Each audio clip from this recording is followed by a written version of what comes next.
Halo, bertemu kembali dalam pembelajaran daring atau pembelajaran online SMK Kristen Lima Klaten.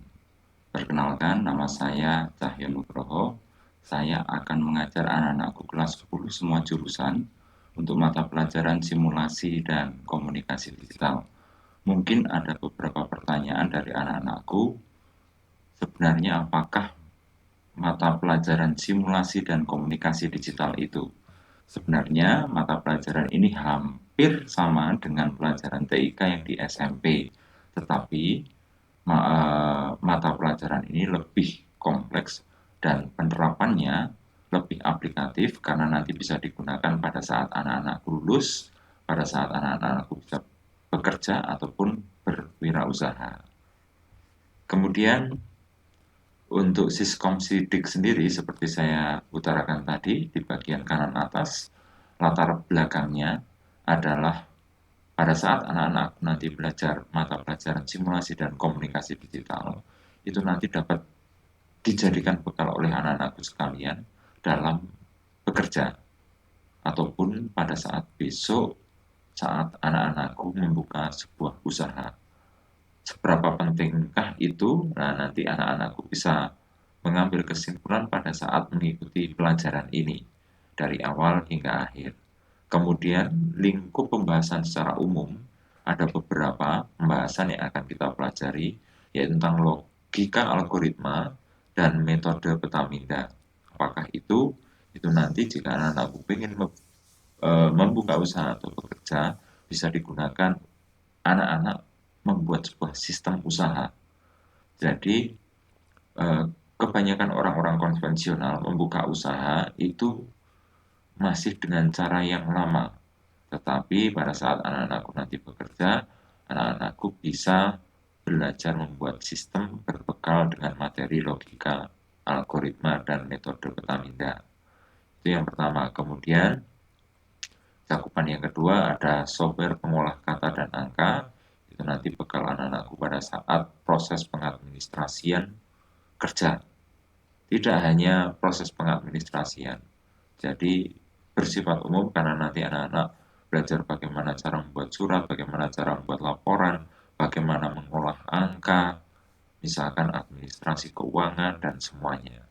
Kemudian yang ketiga, teknik membuat slide presentasi dan e-book.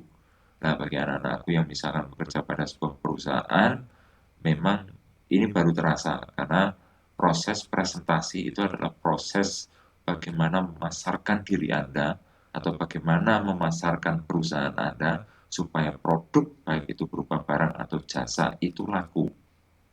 Ya, itu. Kemudian cakupan yang ketiga, kewargaan digital dan penelusuran informasi. Ini berkaitan dengan etika kita pada saat kita belajar online ataupun kita sedang melakukan penelusuran secara online. Kemudian lingkup selanjutnya adalah komunikasi sinkron dan asinkron. Nanti anak-anak akan belajar bagaimana cara memanfaatkan teknologi yang ada. Teknologi internet, fasilitas apa saja yang ada di dalamnya, nanti kita akan belajar di situ. Baik secara sinkron, contohnya misalkan seperti ini, Pak Cahyo merupakan satu metode pembelajaran sinkron. Karena anak-anakku melihat secara langsung tanpa melalui proses jeda. Kemudian ada komunikasi asinkron juga seperti email ya dan lain-lain. Kemudian untuk lingkup pembahasan selanjutnya yaitu perangkat lunak pembelajaran kolaboratif daring. Nah, ini nanti yang akan mendukung anak-anakku bagaimana cara belajar secara daring atau secara online. Nanti di awal mungkin setelah pembelajaran logika dan algoritma kita akan langsung menuju ke materi ini. Karena nanti setiap materi, nanti setiap tugas anak-anak akan upload. Nanti kita menggunakan aplikasi yang namanya Edmodo, sehingga anak-anak bisa berinteraksi dengan teman-teman satu kelas, bisa berinteraksi dengan Pak Cahyo di kelas seperti hanya kita mengoperasikan sebuah jejaring sosial. Kalau anak-anakku sudah pernah mencoba Facebook, maka mirip sekali. Cuma nanti peruntukannya untuk pembelajaran. Selain pembelajaran, apakah bisa? Ya bisa, tapi menu-menu yang di dalamnya memang digunakan untuk proses pembelajaran. Selanjutnya yaitu lingkup pembahasan saja yaitu pembuatan produksi video. Apakah anak-anakku melihat seorang YouTuber? Apakah anak-anakku pernah mencoba merekam video Anda sendiri? Nah, nanti kita akan merencanakannya dari praproduksi, produksi, sampai pasca produksi. Bagaimana kita merencanakan skenario sebuah video, bagaimana kita memproduksi sebuah video, sampai bagaimana kita finalisasi proses rendering video dan pengolahannya. Nah, semua lingkup pembahasan itu nanti kita akan laksanakan selama 2 semester. Nah, kompetensi dasarnya itu apa saja? Bisa lihat pada layar sebelah kiri anak-anakku. Yang semester pertama, nanti kita akan belajar tentang logika dan algoritma komputer. Seperti yang saya tadi bilang. Kemudian yang kedua, kita akan belajar menerapkan metode Petaminda. Petaminda itu seperti apa? Istilah ngetrennya adalah mind map. Jadi proses penyelesaian masalah atau proses pencatatan model sekarang. Kalau yang model dulu secara konvensional, model pencatatannya secara vertikal dari atas ke bawah. Nah, Petaminda seperti apa? Nah, seperti yang anak-anakku lihat di layar ini. Inilah model pencatatan Petaminda. Jadi bagian tengah ada tulisan Syscomdic, kemudian ada bagian-bagiannya seperti latar belakang, lingkup pembahasan, waktu pelaksanaan, kompetensi dasar. Itu Petaminda. Nah, kalau memang belum terbiasa akan sulit, tapi nanti kalau sudah terbiasa sangat gampang sekali. Kemudian selanjutnya yang ketiga yaitu mengevaluasi paragraf deskriptif, argumentatif, naratif, dan persuasif. Materi yang keempat, menerapkan logika dan operasi perhitungan data. Kemudian yang kelima, menganalisis fitur yang tepat untuk membuat slide. Yang keenam, menerapkan teknik presentasi yang efektif. Yang ketujuh, menganalisis pembuatan e-book. Wah, apa ini? Nah, nanti kita akan belajar bagaimana cara membuat sebuah e-book. Jadi, sekarang buku-buku dalam bentuk fisik, kertas, sudah mulai dikurangi. Karena apa? Buku-buku sekarang sudah bentuknya banyak yang digital. Anak-anakku bisa melihat dari smartphone, bisa melalui komputer, dan mulai sekarang banyak perpustakaan. Perpustakaannya bukan perpustakaan fisik, tetapi perpustakaan digital. Karena apa? Bukunya bisa diakses secara digital. Bisa lewat televisi, bisa lewat smartphone, bisa lewat PC, dan lain-lain. Kemudian untuk di akhir semester 1 nanti kita akan belajar tentang memahami konsep kewargaan digital. Selanjutnya untuk semester 2 nanti kita akan belajar tentang menerapkan teknik penelusuran search engine. Yang kedua, kita akan menganalisis komunikasi sinkron dan asinkron jaringan. Yang ketiga, kita akan belajar menganalisis fitur perangkat lunak pembelajaran kolaboratif daring. Yang keempat, kita akan merancang dokumen tahap praproduksi. Yang keenam, kita akan menganalisis produksi video, animasi, dan atau musik digital. Setelah itu di akhir semester 2, kita akan belajar bagaimana cara mengevaluasi pasca produksi video, animasi, dan musik digital. Banyak sekali? Ya, banyak. Tapi nanti kita akan seperti main-main, kita akan belajar, pokoknya kita buat senang pada saat kita belajar nanti. Baik, itu tentang cakupan materi yang akan kita pelajari di semester pertama dan semester kedua. Nah, sekarang kita langsung ke pelajaran karena waktu kita sangat terbatas. Jadi kita masuk di pertemuan pertama. Nah, pertemuan pertama kita akan belajar apa? Sesuai dengan yang ada di cakupan materi, kita akan belajar tentang menerapkan logika dan algoritma komputer. Nah, sebelum saya jelaskan apa itu logika dan algoritma komputer, kita akan baca dulu tentang tujuannya. Ya, tujuannya adalah adanya kompetensi logika dan algoritma komputer. Nanti di akhir kita belajar, anak-anakku bisa menerapkan bagaimana cara berpikir logis dalam membuat sebuah kesimpulan. Dengan apa? Dengan rasa percaya diri, karena anak-anakku tahu prosesnya. Kemudian yang kedua, nanti peserta didik dapat menentukan langkah-langkah dalam setiap menyelesaikan masalah dengan percaya diri.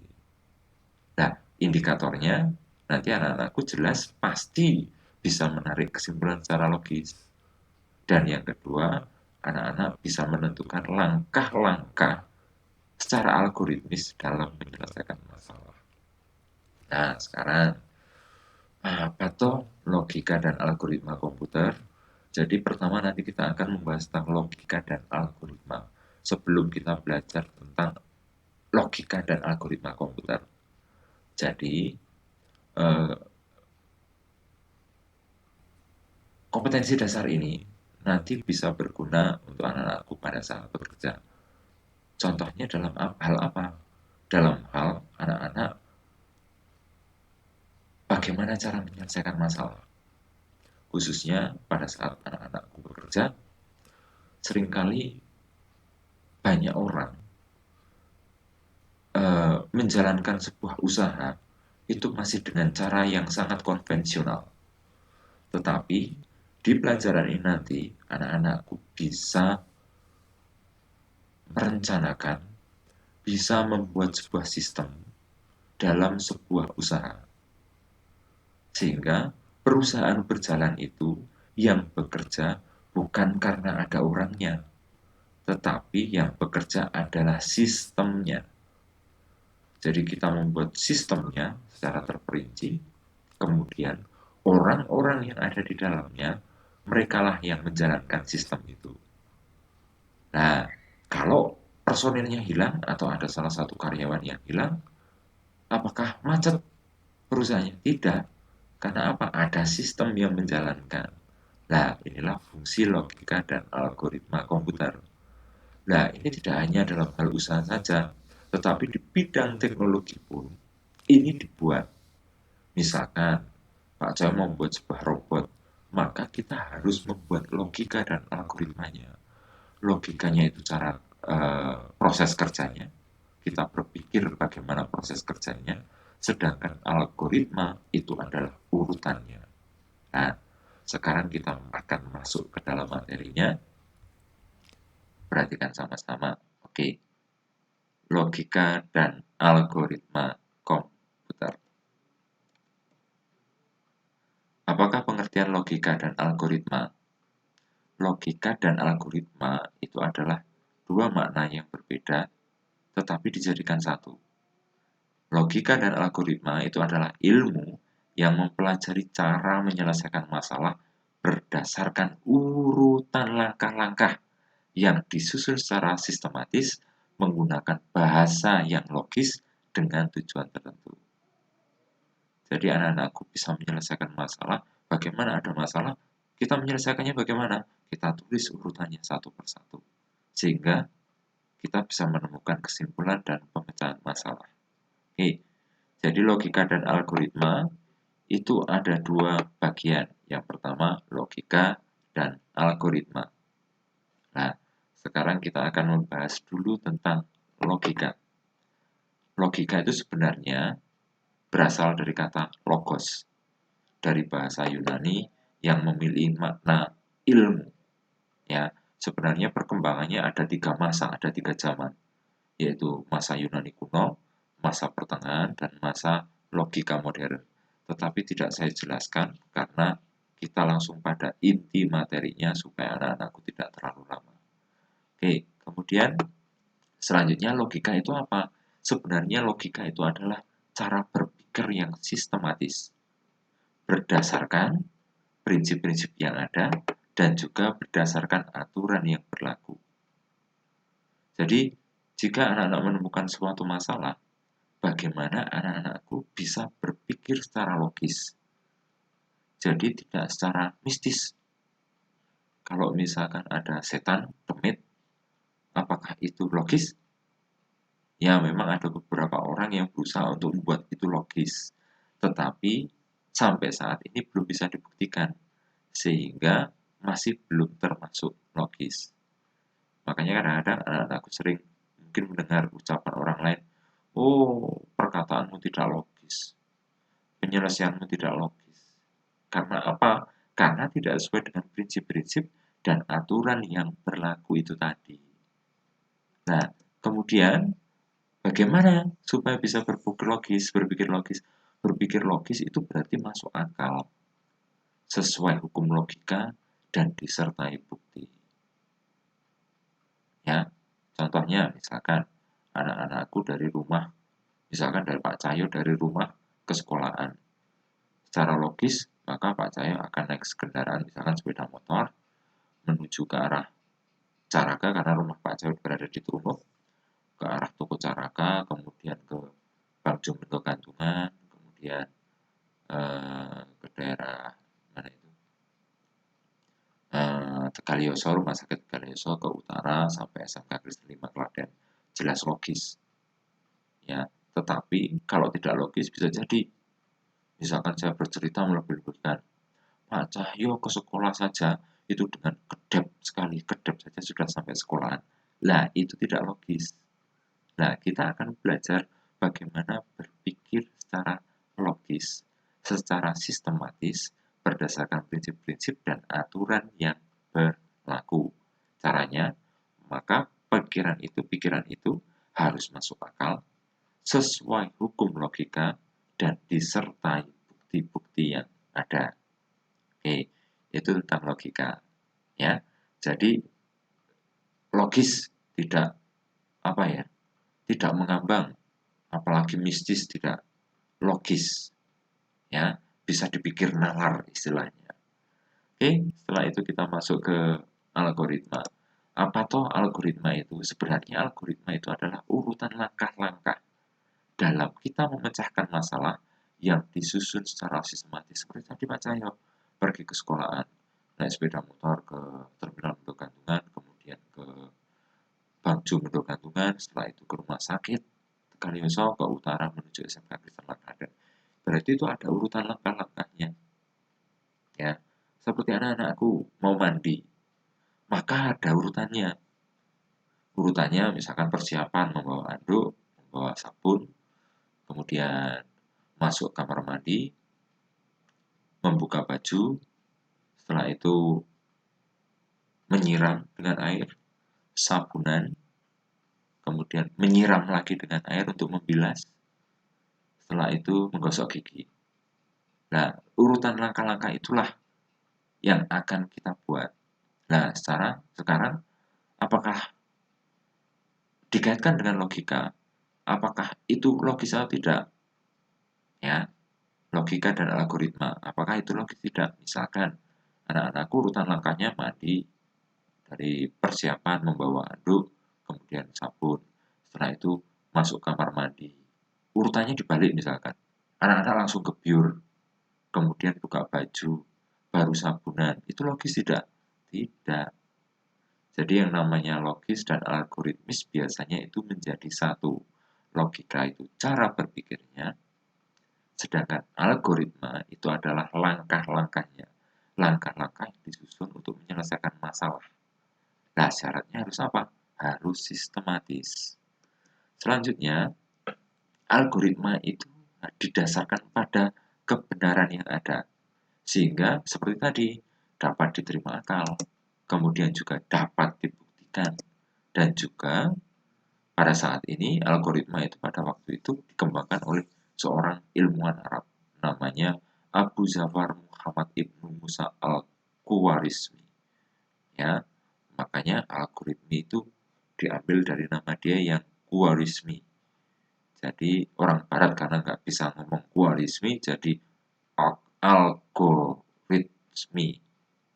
Nah, kemudian terjadi adopsi bahasa, lama-lama menjadi kata-kata algoritma.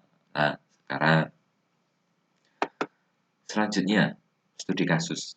Ya, kita akan belajar bagaimana berpikir secara logis tentang sebuah masalah, kemudian kita akan berusaha memecahkan masalah dengan menyusun langkah algoritmisnya, yaitu urutan langkah.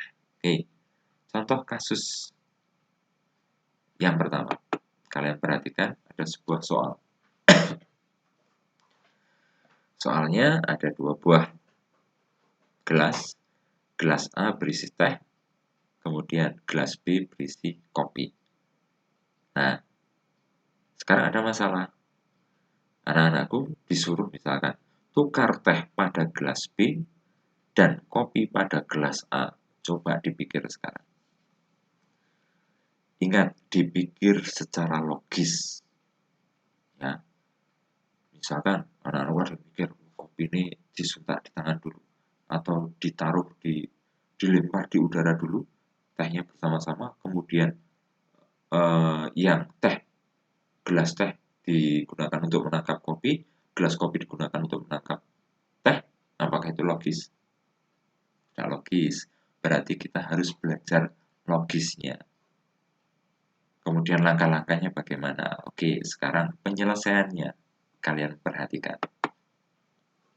Tuh, kalian perhatikan.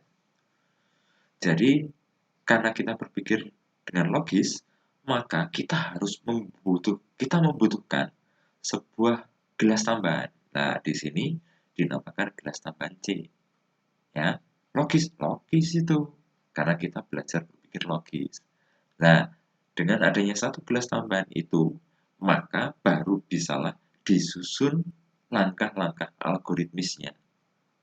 Langkah-langkahnya seperti apa? Yang pertama, langkah pertama.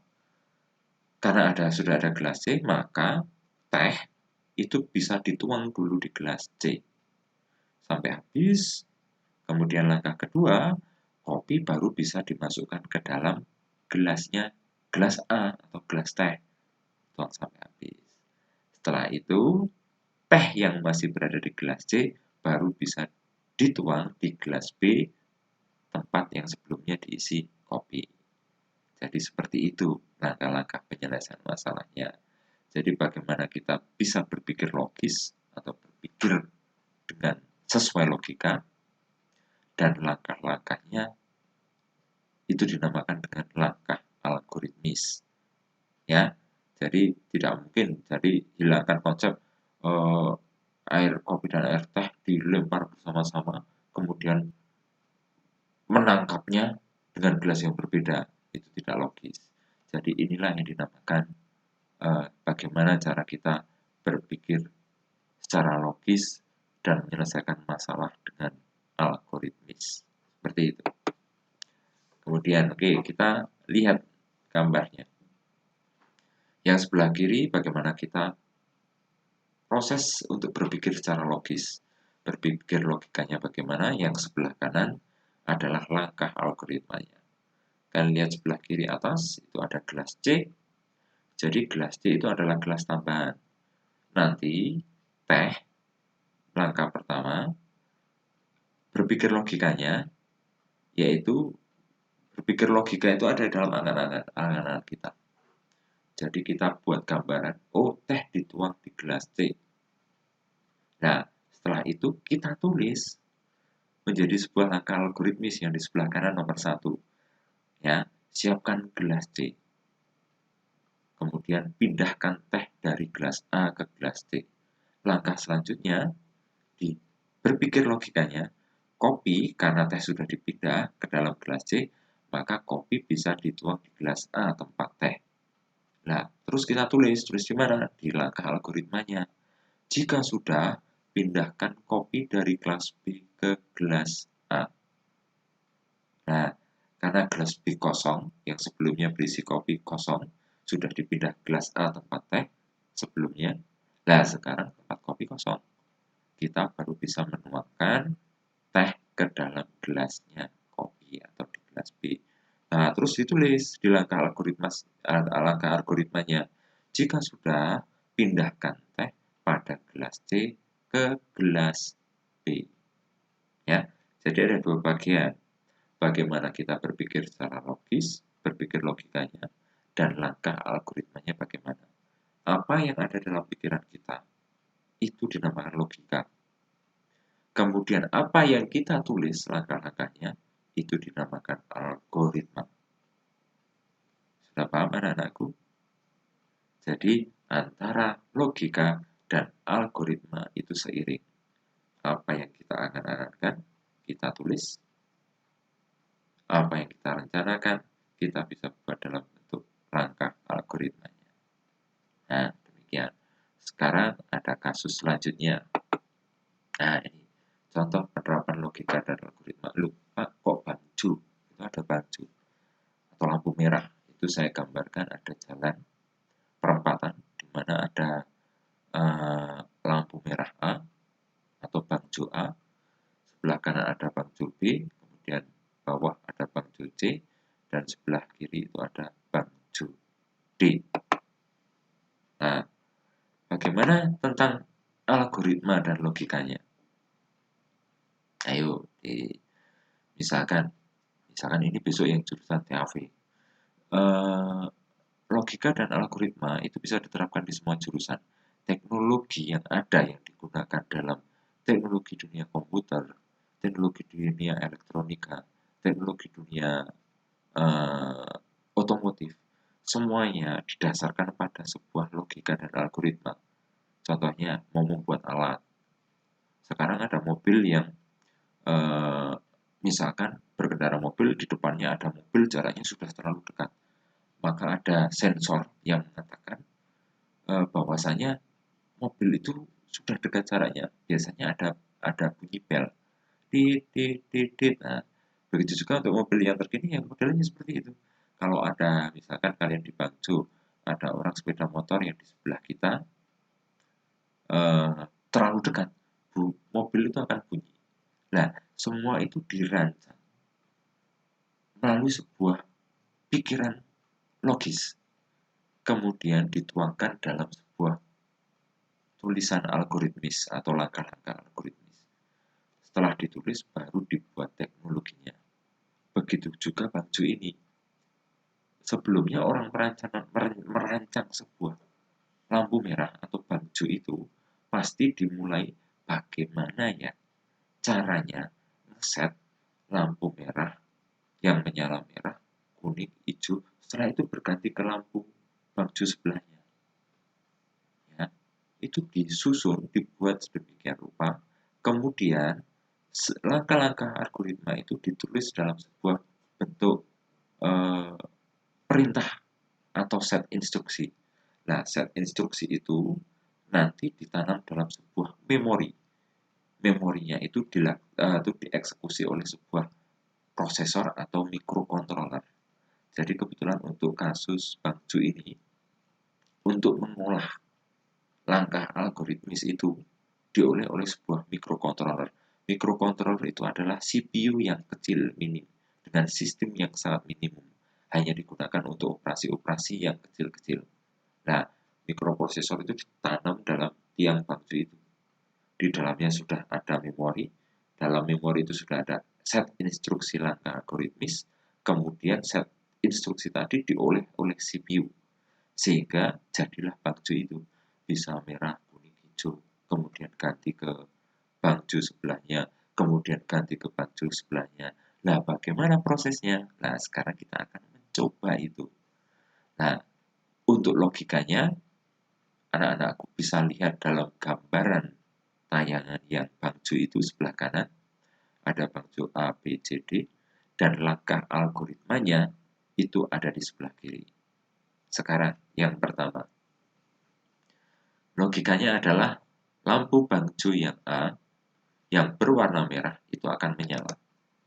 Maka akan ada fungsi algoritma nyalakan lampu merah A.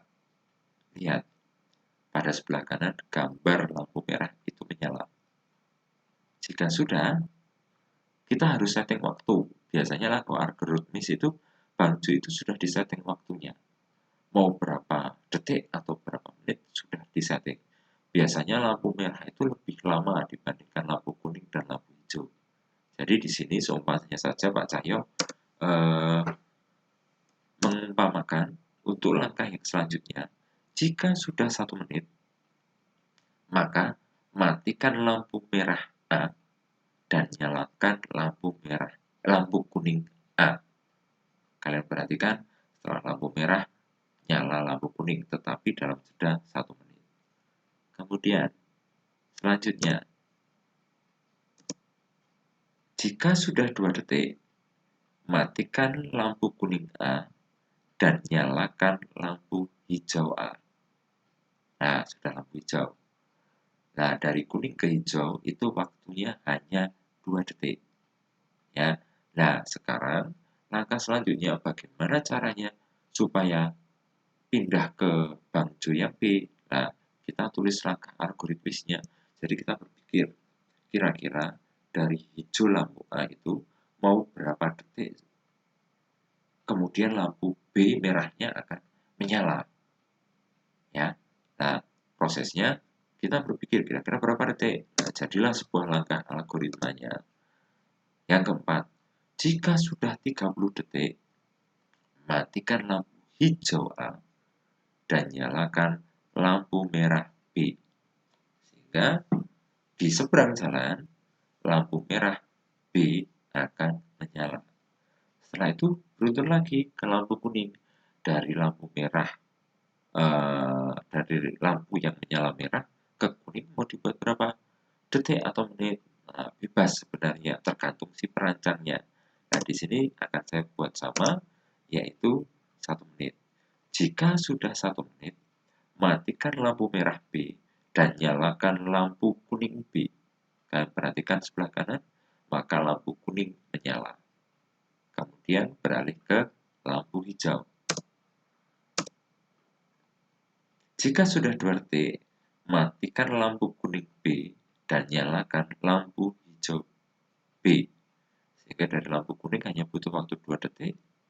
Setelah itu, menyalakan lampu hijau B. Kemudian selanjutnya, jika sudah 30 detik, matikan lampu hijau B dan nyalakan lampu merah C. Perhatikan ada gambar sebelah kanan, lampu merah C sekarang yang menyala. Karena apa? Tadi dari B, hijau sudah selesai dalam waktu sekitar 30 detik. Kemudian, jadi lampu hijaunya itu cuma 30 detik memberikan kesempatan orang untuk lewat. Ya. Nah, jika sudah lewat 30 detik, maka lampu merah C menyala. Ya, sedangkan lampu hijau B mati. Kemudian langkah selanjutnya apa yang terjadi? Jika sudah 1 menit, jika 1 menit lampu merahnya menyala, lampu merah C menyala, maka matikan lampu merah C dan nyalakan lampu kuning C. Lampu kuning menyala. Nah, berapa detik lampu kuning menyala? Jika sudah 2 detik, matikan lampu kuning C dan nyalakan lampu hijau C. Nah, baru yang berada di seberang jalan lampu kuning C, orang-orang boleh lewat. Ya. Setelah itu, kita berpindah lagi ke D. Jika sudah 30 detik, matikan lampu hijau C dan nyalakan lampu merah D. Jadi kalau C sudah berlalu dalam waktu 30 detik orang-orang lewat, kemudian mati setelah 30 detik, kemudian menyalalah lampu merah D. Demikian selanjutnya. Jika sudah 1 menit, matikan lampu merah D dan nyalakan lampu kuning D. Lampu kuningnya menyala. Berapa detik? Jika sudah 2 detik, dari merah ke dari kuning ke hijau butuhkan waktu sekitar 2 detik. Jika sudah 2 detik, matikan lampu kuning D dan nyalakan lampu hijau D. Maka lampu hijau D akan menyala. Setelah itu, jika sudah 30 detik, ulangi langkah 1. Jadi, setelah lampu D, lampu hijaunya menyala, maka yang terjadi apa? Sistem akan mengulang perintah yang pertama. Di nomor 13 itu, jika sudah 30 detik, ulangi langkah pertama. Jadi kembali lagi di langkah pertama, yaitu nyalakan lampu merah A. Begitu anak-anakku, gampang ya. Jadi bagaimana kita cara menerapkan berpikir logis, kemudian menerapkannya di dalam langkah algoritmis. Lupa kok ada tulisan jika sudah 3 menit, matikan lampu merah A dan nyalakan lampu kuning A. Kok harus seperti itu? Besok ini akan berguna pada saat kita membuat sebuah flow chart atau diagram alir. Nah, diagram alir itu nanti menguji apakah langkah algoritma ini yang sudah kita buat ini benar atau tidak. Nah, nanti menggunakan sebuah flowchart atau sebuah diagram alir, kita akan tahu prosesnya. Kenapa kok ada muncul tulisan jika atau kata jika? Karena nanti akan ada sebuah proses yang butuh pernyataan. Apakah sudah 1 menit? Apakah sudah 2 detik? Apakah 30 detik? Jika iya, lanjutkan. Jika belum, jangan dilanjutkan. Seperti itu. Besok kita akan belajar di diagram alir atau pada saat kita membuat sebuah flowchart.